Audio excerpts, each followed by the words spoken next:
ត្រូវសិក្សាពិចារណានៅពេលដែលយើងមានភ័យស្រុកកើតសង្គ្រាមឬក៏មានការដើម្បីនឹងណាចាប់ចងអីយ៉ាងណាយើងភ័យយើងរត់យើងហ៊ាននៅឲ្យគេចាប់គេចងអីទៅផងទេអញ្ចឹងយើងទៅសម្លាប់អ្នកដទៃសម្លាប់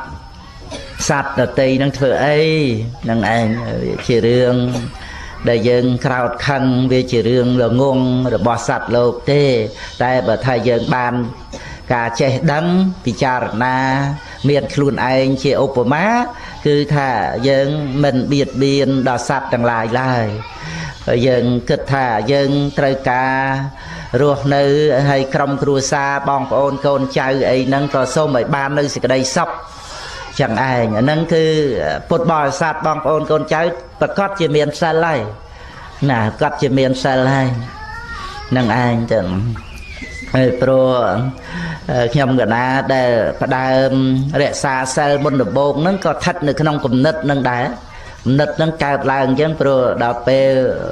វាមានចលាចលនឹងឯងរួចពីសម័យលោកពួតមកហ្នឹងវាមិនអាចថាមកនៅនឹងផ្ទះខ្លួនឯងនឹងបានទៀតវាត្រូវផ្អើលរត់ចេញពីផ្ទះសម្បែងហ្នឹងដល់អញ្ចឹងទៅនឹកឃើញខ្លួនឯងភ័យខ្លាចស្លាប់បានជារត់ហើយទៅសម្លាប់ជីវិតគេធ្វើអីវាគិតអញ្ចឹង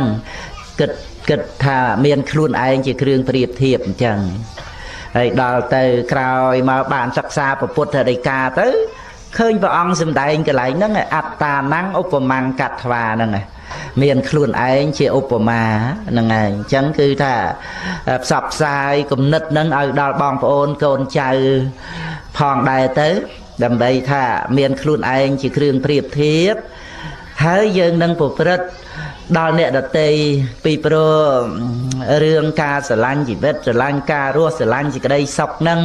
យើងលំអៀងមករកតែខ្លួនឯងធ្វើអី